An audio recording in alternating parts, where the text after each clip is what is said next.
Emma, a 30-year-old woman with weary eyes, lived in a world where words seemed the only way to stay afloat. Each morning, she woke with a heavy feeling, as if an invisible weight pressed on her chest. Her life was an endless stream of complaints shared with friends, co-workers, and even strangers. Everything that troubled her, arguments with her husband, work stress, lack of time, poured out in words as if speaking them could ease the pain. She recounted her failures with such fervor, as though they were her only role in her own story. Social media became her platform. Posts about life's unfairness, disappointments, and exhaustion garnered likes and sympathetic comments, briefly making her feel heard. But the feeling faded fast, leaving only emptiness. Emma didn't realize how her words shaped her reality. Each "I can't cope" or "everything's against me" reinforced her sense of helplessness. She lived in a chaos of her own making, unaware that her language built the bricks of a mental prison. Friends, initially attentive, began to pull away. Her endless complaints wore them down, and her need for validation pushed them further. Even her closest confidant, her sister Claire, responded less often, leaving Emma alone with her monologues. One evening, scrolling through her phone, she stumbled on a quote. "Your words are your destiny." It struck her, but was quickly buried under new notifications. Yet something lingered, like a splinter under the skin. Emma set her phone aside and, for the first time in years, looked at herself in the mirror. Her face, etched with tired lines, reflected not just age, but endless tales of pain. She realized she couldn't recall the last time she'd been truly silent, deliberately, without the urge to fill the void with words. That moment cracked her familiar world, letting a faint light of awareness seep through. The chaos she lived in wasn't imposed from outside. It stemmed from her own voice, which she hadn't learned to control. Emma carried on with her routine, but the quote about words and destiny lingered. It resurfaced at unexpected moments, over morning coffee, in traffic on her way to work, in the quiet before sleep. Like a pebble stuck in her shoe, it irritated her, demanding attention. She started noticing how her words affected her mood.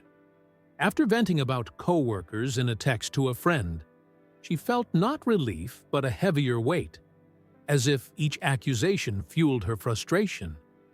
This realization scared her, yet captivated her.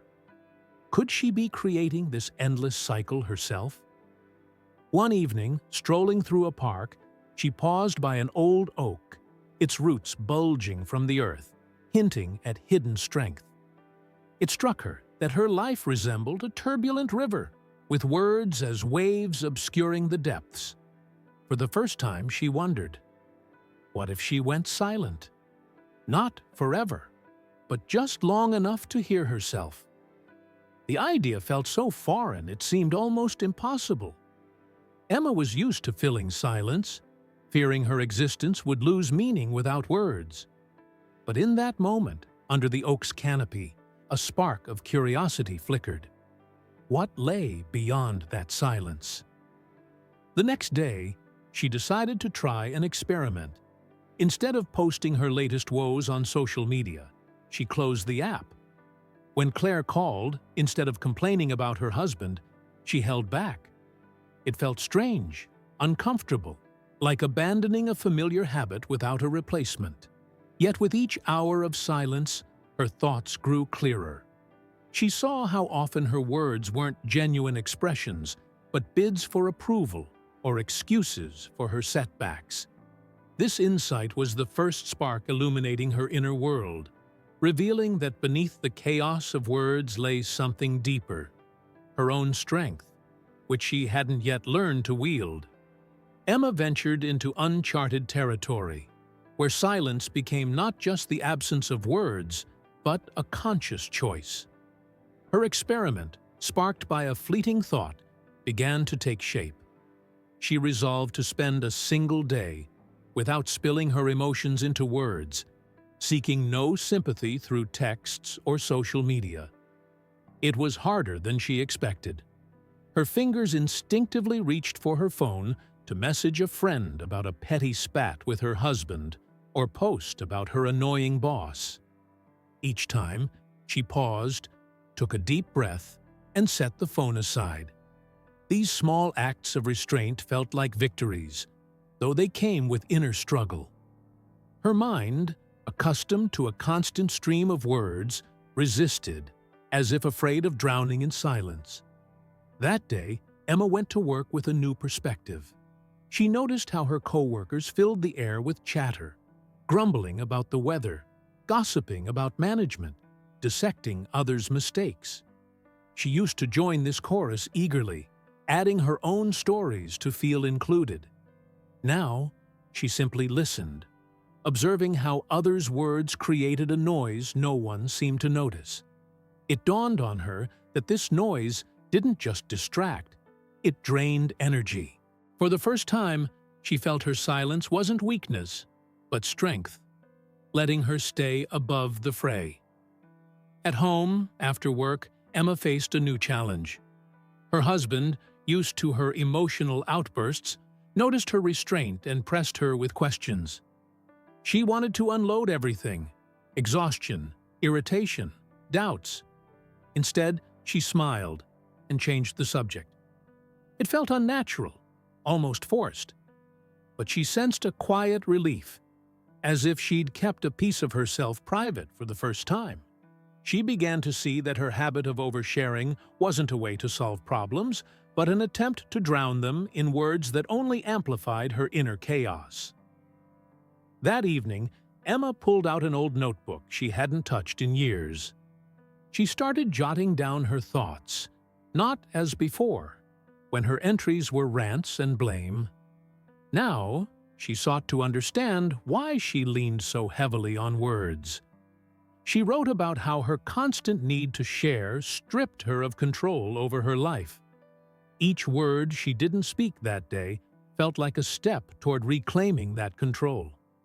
She recalled a line from a book she'd recently skimmed. "Silence is the space where clarity is born." It became her guiding light. She didn't aim to suppress her emotions, but to give them room within, without letting them spill out aimlessly. Emma also noticed silence let her see the world more vividly. She picked up on small details: sunlight filtering through leaves outside her window, her cat curling up on the couch, her own breath deepening when she didn't rush to speak. These observations brought a strange calm she hadn't felt in years. Silence wasn't the void she feared. It was alive, vibrant, something she'd drowned out with her words. Her first steps toward silence were tentative, but they were already shifting her perspective. She sensed she was on the cusp of something greater than just quitting chatter. A path to inner freedom where her voice no longer defined her fate. Emma pressed on with her silence experiment, but soon found that outer quiet only exposed inner turmoil. Refraining from venting her emotions didn't bring the instant peace she'd hoped for. Instead, her mind became a battleground where thoughts, once muffled by talk, now screamed louder than ever. Each morning started with a familiar flood of doubts. She mentally replayed her mistakes, relived grudges, and ran through scenarios where she could have responded differently. This inner noise was deafening, and Emma realized that outer silence demanded taming the chaos within. She sat at her kitchen table, staring at cooling tea, trying to untangle why her thoughts were so restless. Her mind clung to old habits, the urge to justify herself, the fear that without words she'd lose her sense of self. She noticed her inner voice echoed the phrases she used to say aloud: "I can't handle this. Things always go wrong." Unspoken now, these words still poisoned her, like venom she'd carried for years. Emma saw her struggle wasn't just with external noise, but with internal beliefs she'd reinforced herself. One evening, flipping through a book on Stoicism, she came across Epictetus's words, "It's not things that disturb you, but your judgments about them." This hit her like a revelation. She began to understand her inner noise wasn't reality, but her interpretation of it. She tried a new approach. Instead of fighting her thoughts, she observed them. When a familiar complaint surfaced, she didn't indulge it but noted, "This is a thought, not a fact." It took effort, but each time her mind grew a bit quieter, as if the storm inside was starting to settle. Emma also began practicing brief moments of mindfulness. She'd light a candle and watch its flame, focusing on her breath. These minutes helped her notice how her thoughts tried to pull her back into old patterns. She learned not to give them power, letting them pass like clouds in the sky. It wasn't easy. Sometimes she faltered, grabbing her phone to text a friend, only to stop herself. Remembering silence was her choice. Gradually, she felt her inner noise wasn't endless, and her ability to manage it was growing. This clash with herself was a turning point, showing that true silence began not with a closed mouth, but with a tamed mind. Emma reached a turning point where silence became more than an experiment. It was her strength. She had learned to restrain her words and quiet the inner noise that once ruled her life. This shift reshaped her perspective. Silence was no longer empty, but a space where clarity and confidence took root.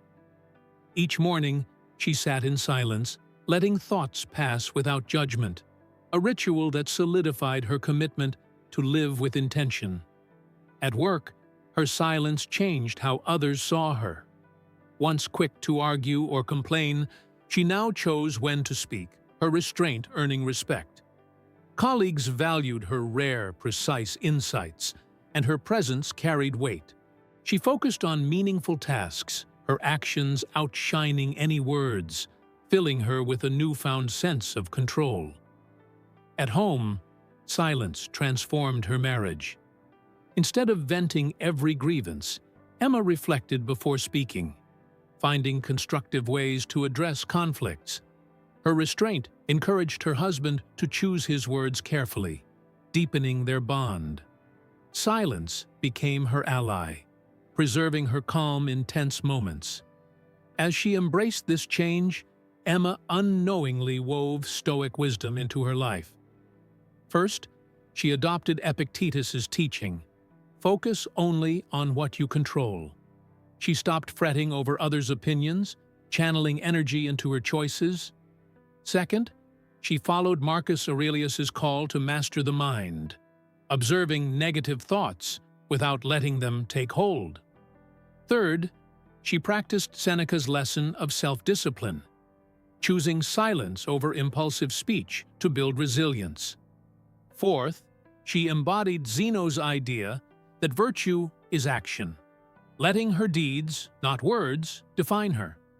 Fifth, she lived Epictetus's advice to endure discomfort, finding strength in the unease of silence. One evening, pausing by the oak where her journey began, Emma realized her life had shifted, not through loud promises, but through quiet, stoic steps. She no longer sought likes or sympathy.